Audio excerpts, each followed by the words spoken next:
We're back talking about Rhonda Stapley, who escaped notorious serial killer Ted Bundy. Now, while Rhonda spent the next decades grappling with this alone, Bundy continued waging his war of evil against women. Between 1974, when he attacked Rhonda, until 1978, Bundy blazed a trail of violent destruction through multiple states: Utah, Colorado, Washington, Oregon, and then all the way down to Florida. FBI profiler Bill Hagmaier would later describe Bundy as, quote, probably the most efficient killing machine we've seen amongst the serial murderers that we've studied. Let's look at the timeline and methodology of Bundy's crimes.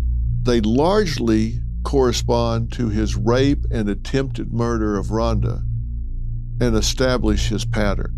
Some examples of his earlier crimes, like the 1974 attack and attempted murder of Rhonda, included luring women into his car, taking them to a secluded location, raping and subsequently strangling or bludgeoning them to death.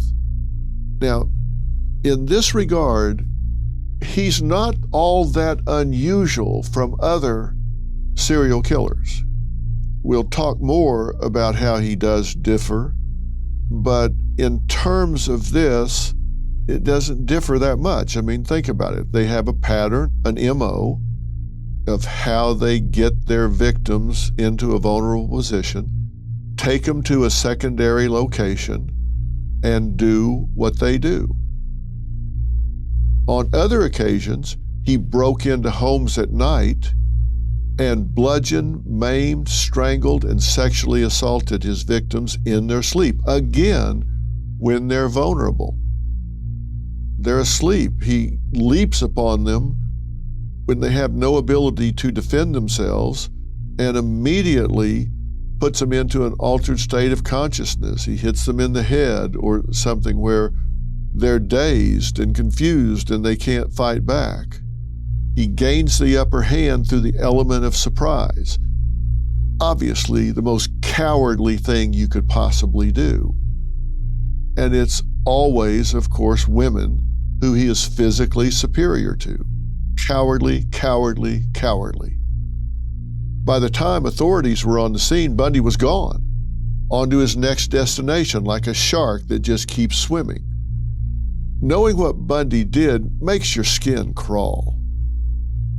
And yet it can be useful to look at the tactics he employed to carry out his crimes, even if it means saving just one person from a future predator. So what were his tactics? Well, his first deadly offense, the charm effect. Since those awkward teen years, he cultivated a smooth-talking persona that he could turn on at will. He was the ultimate wolf in sheep's clothing. Now, this is typical of psychopaths. They charm people, they disarm people. He appeared handsome, well-groomed, and well-dressed. This guy isn't stalking the streets in a Michael Myers mask, wielding a glistening knife. He's making sure he blends in. He often wore sweaters and slacks. He looks like your average college student or your everyday citizen. He speaks in a respectful, polite manner. He was sociable. He knew how to chat women up. He would often brazenly give his real name. Well, why? Because most of the women he encountered, he didn't plan on them being alive to tell it. Now, here's the thing about psychopaths. They don't have empathy. They don't have the ability to put themselves in their victim's shoes and feel anything that they might feel. They are cold-blooded, but they have the ability to seem quite the opposite. And by the way, they're one of the few disorders that not only don't respond well to treatment, a good portion of them actually get worse with therapy, and here's why. If a psychopath gets into treatment And the therapist is trying to say, look, you're not responding the way a normal person would respond. Here's how a normal person would respond. You're cold. You don't relate to other people. A normal person would reflect feelings back to a person. If someone came to work and said, oh, man, I'm sorry I'm late, but I opened the door and my dog ran out and got hit by a car, you might say, oh, really? What kind of dog was it? That's reflecting content, not feeling, and that would be very unempathetic and cold. A feeling person would reflect feelings and say, oh, you must feel terrible. I'm so sorry for you. Is there anything I can do for you? Have a seat. You didn't need to come in today. That's terrible. Well, you've now just taught a psychopath how to hide by acting like a real, normal, feeling person. You've made them worse. You've made them a more effective psychopath by teaching them how to mimic and hide among regular feeling people. And clearly, Bundy had learned how to exhibit those kinds of behaviors. He learned how to mix in socially. Another tactic Bundy used during abductions was feigning injury to appear helpless and non-threatening. Once victims started accumulating, there were female witnesses who tried to aid police in the search for this brutal killer. Some reported seeing a man in a leg or arm cast carrying a briefcase. One woman told police he had asked her to help him carry it, and she had declined.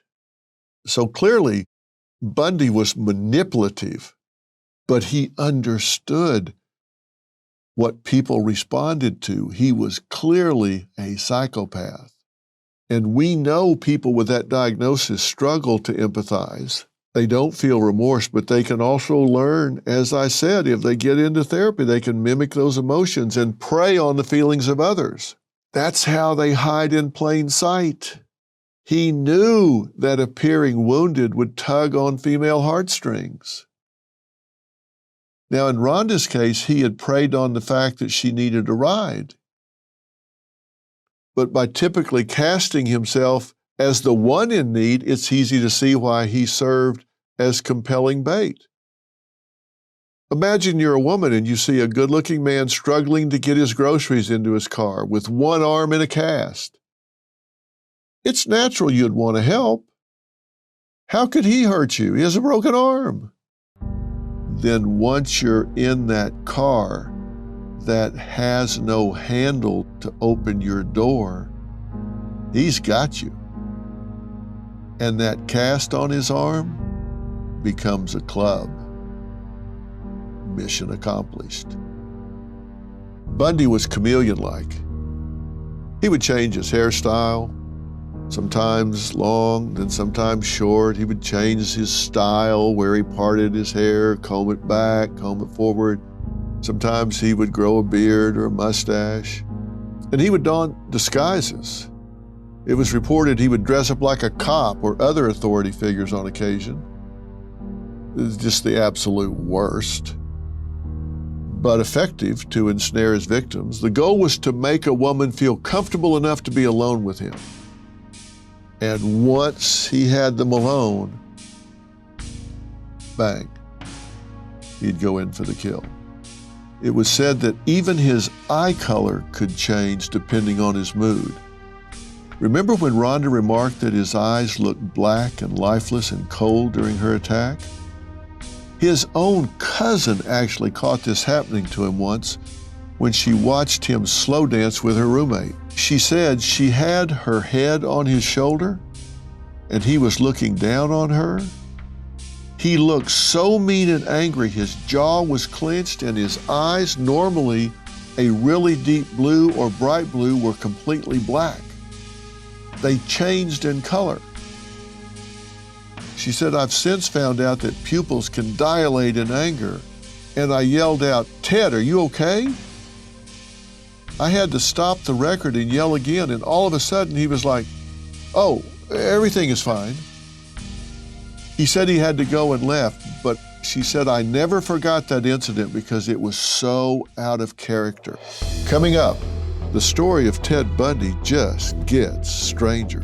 He actually had a serious long-term girlfriend during his crime spree.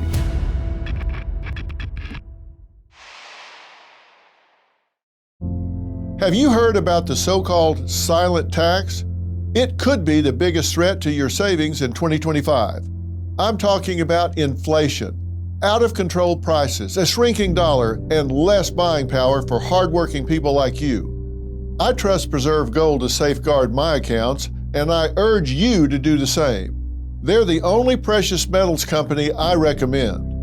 What are you going to do to protect what's yours?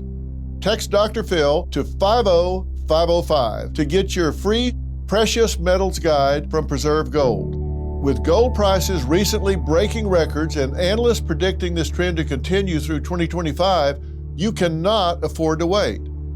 As a bonus, you can get up to $15,000 with a qualified purchase from Preserve Gold. So don't wait. Text Dr. Phil, that's DRPHIL, to 50505 today. Struggling with sleepless nights and exhausting days? Well, Beam's Dream Powder can change that. Beam is proudly founded in America and run by people who value hard work, integrity, and delivering results. Beam's Dream Powder is a healthy nighttime blend packed with science-backed ingredients shown to improve sleep so you'll wake up ready for the day. Dream is made with a powerful blend of all natural ingredients: reishi, magnesium, L-theanine, apigenin, and melatonin. Plus, Beam is giving my listeners the ultimate Patriot discount of up to 40% off. Try their Dream Powder and get up to 40% off for a limited time. Go to shopbeam.com/Dr. Phil. That's shop, BEAM.com/Dr. Phil and use code Dr. Phil for up to 40% off. Sleep better, wake up stronger, and show up ready for your family, work, and country.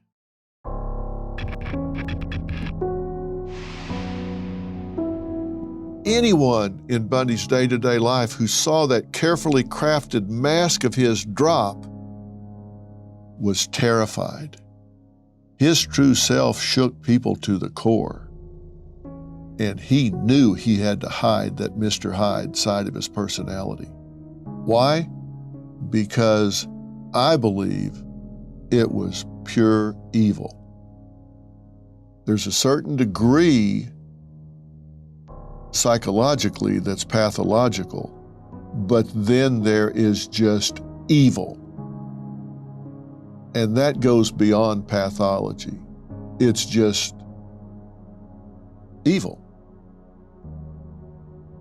We actually have struggled for a definition of evil, but I do have one.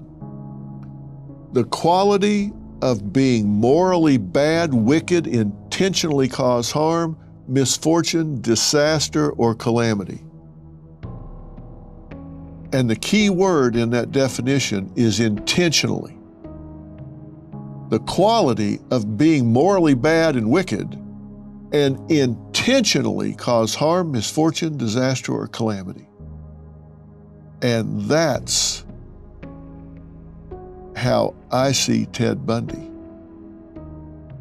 Historically, people have described it as the presence of two wolves that are there within every person. The white wolf, which represents good, and the black wolf, which represents evil. Whichever one is in control is that which you feed the most, which gets the most nurturance, the most attention, the most consciousness, the most time. But think about it as everyone having this capacity within them, and whichever one controls the day, your life is that which you allow to control, that which you nurture the most. With Ted Bundy, clearly, the black wolf controlled the day. When it came to his hunt for possible victims, Bundy was adept at breaking and entering, but also for scouting viable, out-of-the-way locations. Like in Rhonda's case, Bundy would sometimes seek out and approach women in relatively close proximity to remote areas in order to carry out his crimes at his own leisure and well out of sight. The canyon in Utah Rhonda described was one such place, as well as an area near an old railroad trestle in Washington, where a grouse hunter discovered the remains of 3 missing women, all brutally murdered by Bundy. He selected his victims, often knowing that he'd be able to discreetly hide, dispose of, or bury their bodies soon after. Rivers and highway-adjacent areas were part of his MO.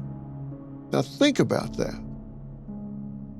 I asked you early on to really think about how much you would have to depart from who you are and how you think to even go there, to even think about things in that way.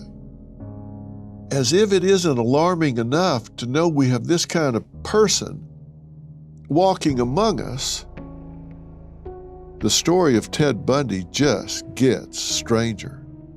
He actually had a serious long-term girlfriend during his crime spree. So by day, he's playing the role of a boyfriend, and by night, he morphs into an utter sadist. The woman in Bundy's life was Elizabeth Kendall. When they started dating, her life was, well, it was out of sorts. She was a single mother, dependent on alcohol, and terribly lonely. She met him in a bar, and she kind of thought of him as a kindred spirit, someone who could, well, take care of her. She was immediately impressed by him. Remember, this was something Bundy craved, adoration. And she viewed him as a man who just exuded confidence. And he was certainly the puppet master in that relationship. He used his charm and talent for just bald-faced lying to soothe her if she got suspicious of his increasingly off-putting behavior. When that didn't work, she says he'd just flat out threaten her. His dark side would come out and just burst. Just listen to some of the items of his she found during the course of their relationship.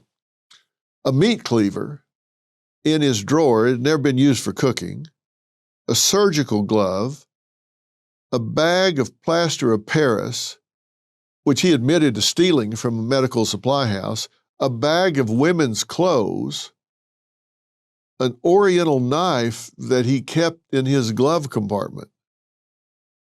Of course, with 20/20 hindsight, we can put all that in context, but even without that, she knew 1 + 1 wasn't equaling 2 when it came to her boyfriend. And one night, he took off to drive hundreds of miles, and he just said, well, I just need to de-stress from work. He also seemed to be constantly in debt, and she highly suspected he was robbing her blind. Their toxic relationship was on again, off again for years. Only once Bundy was arrested, finally behind bars, and engaged to someone else, was Elizabeth finally able to free herself from his grip. You have to understand, the number one need in people's lives is acceptance.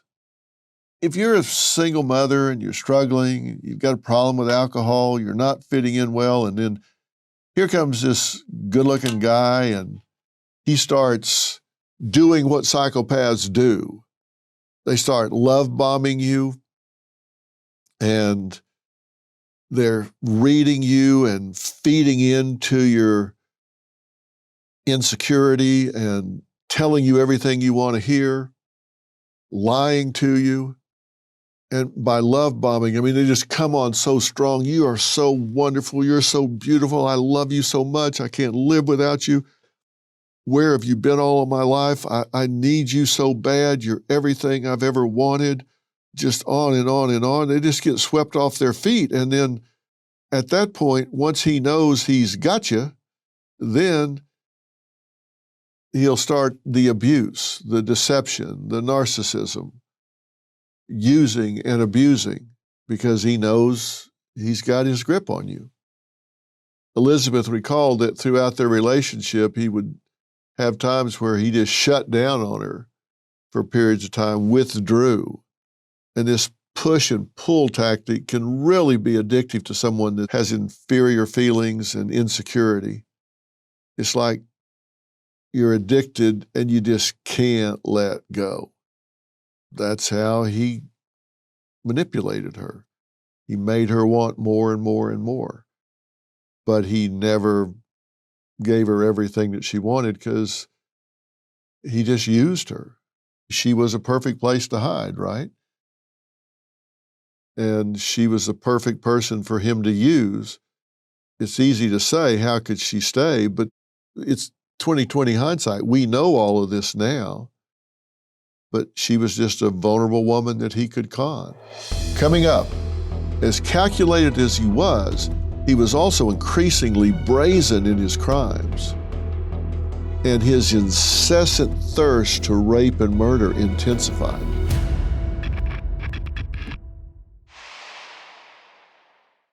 Your body is a system, and when it's running right, you feel focused, energized, in flow, but sometimes we struggle to find that flow state. Why? Because there's too much static in our system, brain fog, fatigue, and inflammation. The Echo Flask clears the static by infusing your water with molecular hydrogen, a natural science-backed gas that helps your body think sharper, recover faster, and run smoother. This is more than hydration. It's better focus, more energy, faster recovery, less internal stress, and longer-term benefits that keep you sharp. When your water works harder, your whole system does too. Find your flow state with the Echo Flask hydrogen water bottle and get an unlimited supply of hydrogen water at home and on the go. Visit echowater.com/Phil and use code Phil for 10% off. That's echowater.com/Phil. Enter code Phil to save 10%.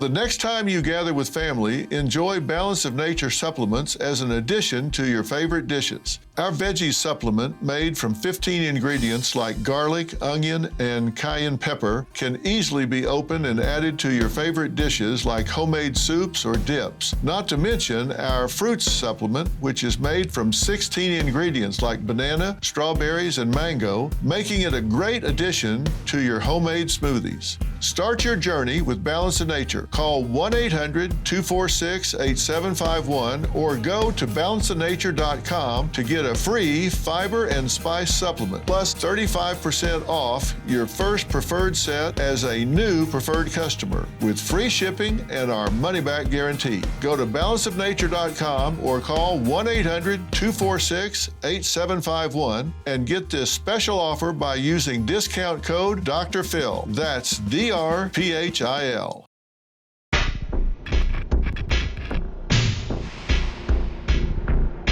Now let's really break this down, this dual identity that Bundy possessed. This was a man who could carry on a committed relationship, masquerade as a loving boyfriend, all while living a secret life as a cold-hearted murderer. The ability he had to balance his daily life with murdering women so effortlessly isn't just unsettling. It's that definition of calculated evil. Because Ted Bundy wasn't a man who understood love or even basic human connection. Every relationship he maintained, every choice he made went back to his need for control. His notion that he was superior to others and therefore basic morals just didn't apply to him. It was about manipulating those around him, molding reality to fit his needs, and doing whatever served him best, no matter the cost to anyone else. As calculated as he was also increasingly brazen in his crimes. And his incessant thirst to rape and murder intensified. I said in many respects, he wasn't particularly unique. He was really good at it, but a lot of what he did followed the pattern of all serial killers. And they do start to escalate and intensify, and his rising victim count made getting caught almost inevitable because the lack of sophisticated DNA profiling back then allowed him to get away with things. And it took years for this man to finally get behind bars and remain behind bars. He would have been easier to catch today. It certainly would have been easier to link him to these crimes today than it was back then. But once he started intensifying, there were more targets to put together a pattern. Now, he was first briefly arrested in 1975 when a sergeant spotted him loitering outside a home in Utah. Although a crowbar, an ice pick, and handcuffs were found in his vehicle, it wasn't enough to keep him locked up, and soon he was back on the streets. Now you would think, wait a minute, we've had crimes around here. He's loitering around a house and he's got these things with him, but if people aren't reporting it and you can't tie him to the crimes and they didn't have DNA technology, you don't have enough to hold him. So they let him go. The law finally caught up to Bundy. After a failed attempted kidnapping, he was picked out of a lineup and hauled off to prison. Finally, somebody did escape, identify him, picked him out of the lineup, and he was charged in 1976 with first-degree murder when investigators matched the hair from victim Karen Campbell, a 23-year-old nurse, to strands found in Bundy's car. That was when Rhonda and the other families of his victims thought they would finally get justice. But it was not to be. Not yet, anyway. Shockingly, Bundy engineered not one, but two dramatic jail escapes.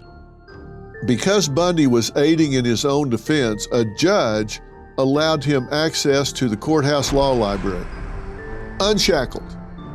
Talk about a mistake.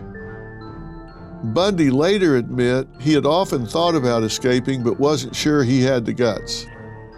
Well, turned out he did have the guts. One day when a guard stepped out for a smoke, Bundy saw his chance. He walked to an open window, jumped, and ran. 6 days after being on the run, he was caught. It was, of course, headline-making news. But not one to be deterred, Bundy went on to flee a second time. And this time around, it seemed like it was straight out of a Hollywood movie. You might think a man locked in a high-security prison cell wouldn't have the ability to escape. High security.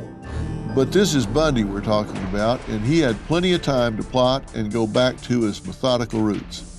First, he carved a hole in his cell's faulty ceiling and staged a fake body in his bed. And understand, he had lost a lot of weight because he had been in prison. He crawled through the building's duct system, dropped into a guard's apartment, changed clothes, and just walked right out of the prison. True story. As preposterous as it seems. And where did he go? Tallahassee, Florida, where he committed his horrific and notorious Chi Omega murder spree. This prison break, his behavior speaks to Bundy's grandiose sense of self and his deluded belief that he was just above the law. This guy never showed contrition a day in his life. For years, he evades the law. He's outsmarting everyone around him, so when he's arrested and going on trial, he's still determined to be in control. He insists playing a role in his own defense. This was a man who never finished law school, who couldn't hold down a consistent job, yet he thought he knew best. He thought he could hoodwink the judicial system. just like he went through life tricking people. Now, there is no bigger ego boost he could have than escaping prison. He had to think this is like some kind of Marvel supervillain. He took this as a stamp on his brilliance. So when he took off the second time in early January 78, he flees Colorado, where he was in prison, makes it to northern Florida, as I said. So does he think, okay, man, I've dodged a bullet, I've gotten a second chance, so I'm going to lay low and blend in and try to live a life? Not a chance. He's out. He cannot resist the urge to kill again. He sets his sights on Florida State University and Chi Omega. The sorority was located just outside campus, a centerpiece of the town, and he no doubt took the time to scout this as his next hit. In the early morning hours of January 15th, 1978, he breaks into the sorority house, gaining access through a back door with a faulty lock. He then brutalizes young college women in their beds. Again, same MO. He catches them unaware, asleep, defenseless. He strangles students Margaret Bowman and Lisa Levy to death. He beats Kathy Kleiner and Karen Chandler, leaving them wounded. Not yet done with his attacks, Bundy exits the sorority house, then enters another home and assaults Cheryl Thomas, another student. Now, Kathy Kleiner and Karen Chandler and Cheryl Thomas survived their injuries. Before the sun came up, Bundy was gone, leaving unimaginable destruction in his wake.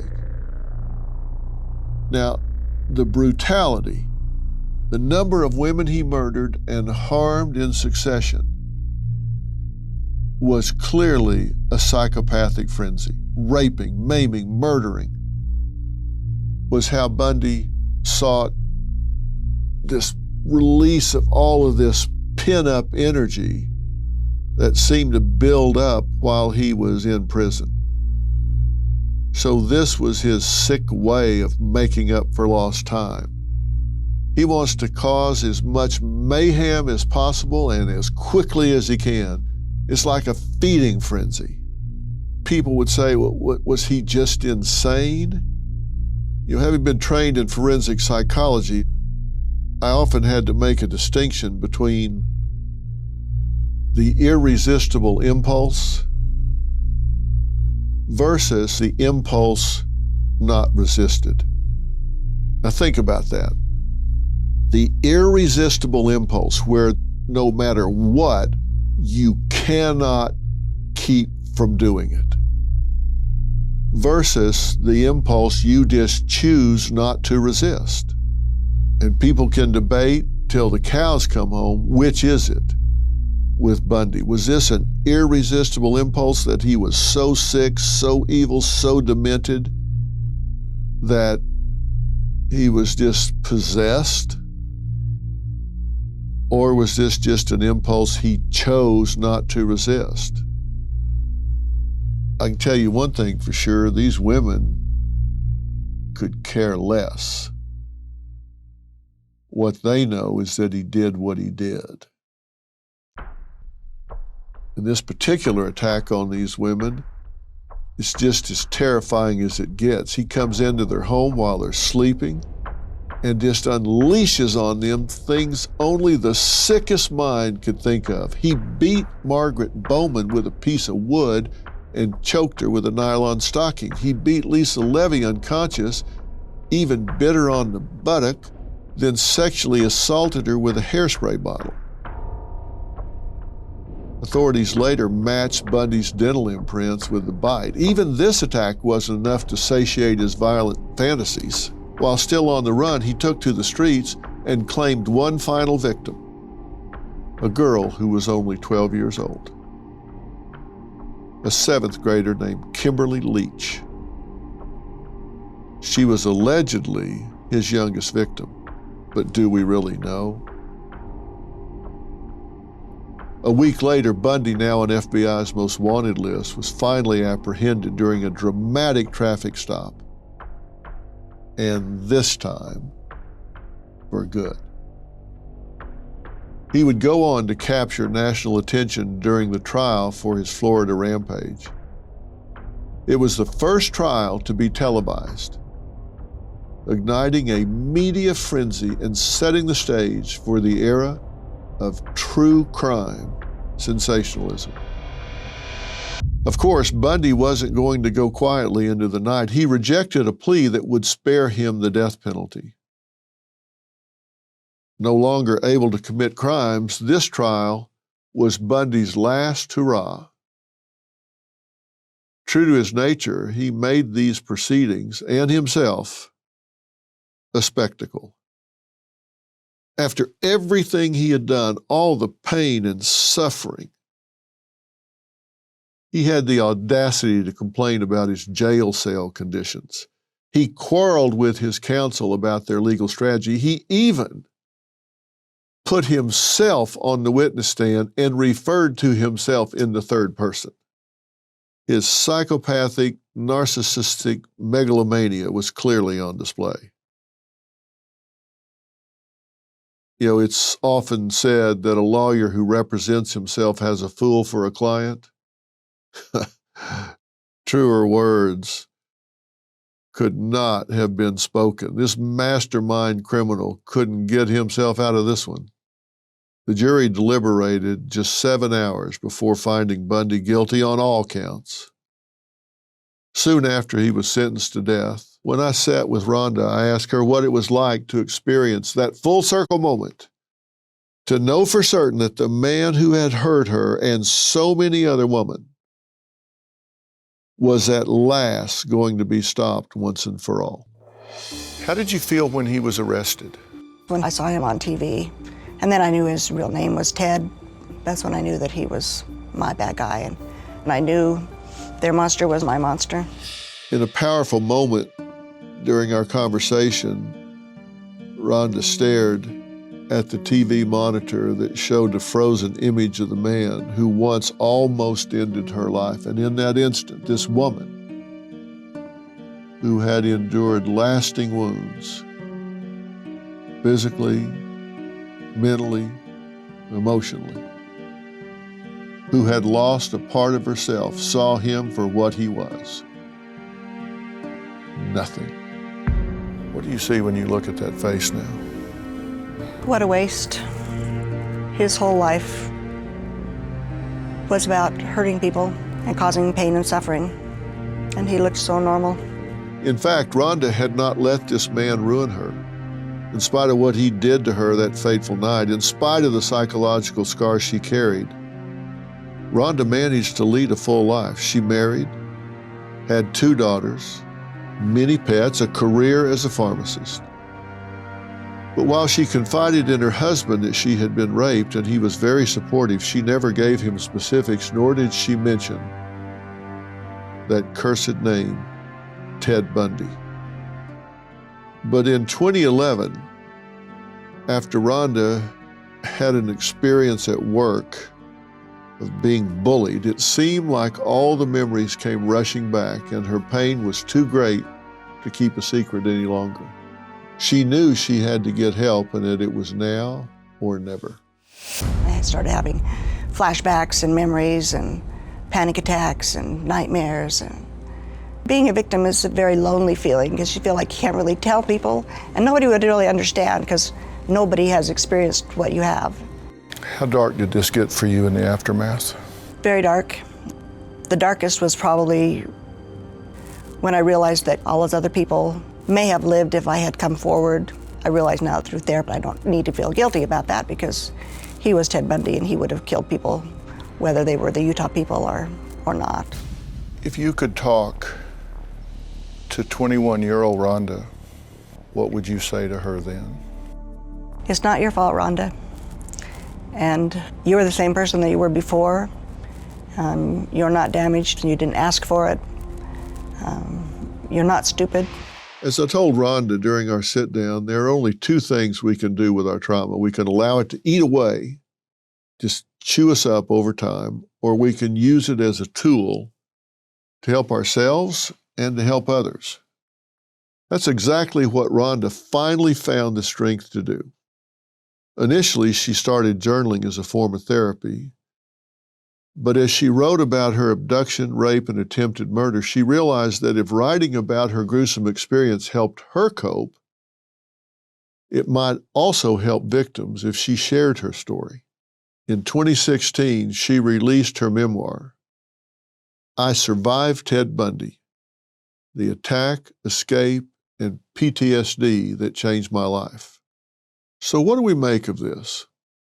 All these years later, Ted Bundy, who was finally executed back in 1989, remains one of the world's most notorious serial killers. His evil continues to be studied decades after his death because it was boundless. It seemed to defy comprehension.